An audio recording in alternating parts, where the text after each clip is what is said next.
How often do we desire to be seen? We often desire to be seen by those around us, our parents, our family, or our friends. We may desire to be seen by the one who we have a crush on. Maybe we just want to be noticed for all that we do, all that we are, all that we have. Simi desired to be seen too. She dressed in fancy clothes, did her makeup, spoke a little louder than she needed to, all so that she'd be seen by everyone. But was she seen by the one who truly mattered? It was hard work, but she was used to it. She was on her way home one day, quite upset. As she reached the front door, she broke down into tears. She'd had a crush on a guy for as long as she could remember, and she'd been speaking to him every now and then, trying every way she knew to get his attention, to get him to like her, to see her the way she saw him. Today was the day she found out he was in love with someone else. Heartbroken, she rushed inside.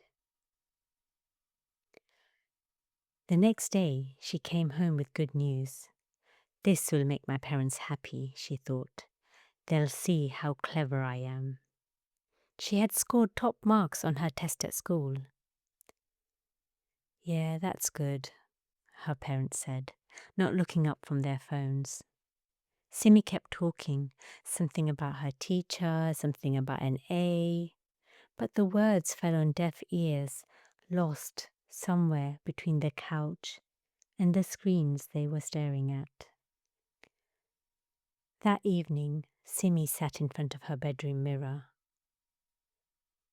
She tried a different hairstyle, then another.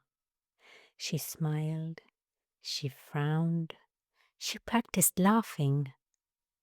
Maybe if I look different, she whispered. She stared at her reflection for a long time. Then quietly she asked, "Why am I never enough? Why does nobody ever really see me?"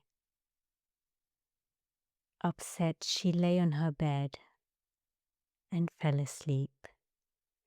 Then she heard a little bell. She opened her eyes. She was standing on a quiet, cobbled street she'd never been before. The only building with its lights on was a small, inviting shop. Curious, she pushed open the door. This was no ordinary shop. It gave you exactly what you needed, not what you picked out, but what your soul was calling for. Inside, the air smelled faintly of cedar and old paper, and everything was still as though the shop itself were listening. Simi stepped in awe of the array of colourful objects filling every shelf, every corner, every shape and size imaginable. The shopkeeper looked up. "What's your name?" "Oh, Simi," she said, caught off guard. He laughed, and as he did, he reached beneath the counter and pulled something out. "This one's for you. Spelt a little differently, perhaps, but it's got your name on it." Simi was intrigued. He handed her the item, a beautiful ornate mirror.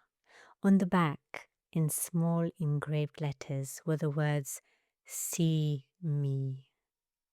Simi laughed softly. "See me," she said, holding it up, looking closely into the glass. As she did, her face softened. A tear rolled down her cheek. All this time I've been looking to others to see if they see me. I never once thought to ask myself if I see me. Simi opened her eyes. Morning sunlight spilled across her room. For a moment she wondered if she'd imagined it all. She caught sight of herself in the bedroom mirror. She smiled. Something had shifted deep within her. As she got ready for school, she looked at herself one final time. She didn't notice her hair. She didn't notice her makeup. She didn't notice the imperfections she'd always searched for. She simply saw herself, not someone trying to become enough, but someone who already was.